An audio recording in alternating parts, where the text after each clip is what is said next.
I had $1 billion, one of the main challenges I would try to address is ending the cycle of poverty in the United States. While I realize this is a very complex issue, I believe one of the best solutions is investing in the financial literacy of our children. My reasoning for this is twofold. First, overall, we're not very good at managing our money. According to the FINRA Foundation, which surveyed 27,000 Americans, two-thirds of them couldn't pass a basic financial literacy test. Next, according to the National Endowment for Financial Education, 70% of lottery winners went broke within just a few years.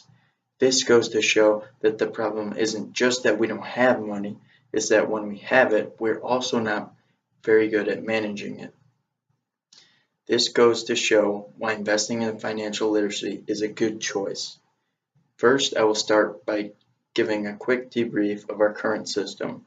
Currently, we rely on public education and family as the primary methods of education on this topic. Some problem areas in each is that with public education, not all schools require it. Also, the teachers aren't specialized in just this topic and may just try to squeeze it into the curriculum and not give it quite the focus that it deserves. Next, the problem with relying on families is that not all of the parents have been taught these topics, thus they aren't able to teach it to their children, unfortunately. Next, this brings me to my solution, which is investing in a nonprofit which will hire trained professionals to go around to low-income high schools and teach them about financial concepts that are very relevant to them. And the reason I think this will be successful is first because it'll provide a third leg. So in addition to public education and family, there will also be the nonprofit teaching kids these important concepts. Next, it'll be specialized. We'll have trained professionals that their sole focus will be teaching these kids these financial concepts. Last, it'll be very engaging as the concepts will be directly relatable to their lives.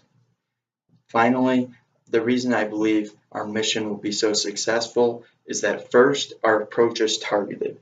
We're focusing on low-income areas and targeting those high schools, and this is where I believe that our education will be most beneficial. Second, it's efficient in that we're focusing on high school kids. Thus, our education is very relatable to their life as they're starting to get jobs and make choices about college. And finally, we realize that this is a cyclical issue, thus investing in children as they grow older, they can then teach their children, making our money very well spent.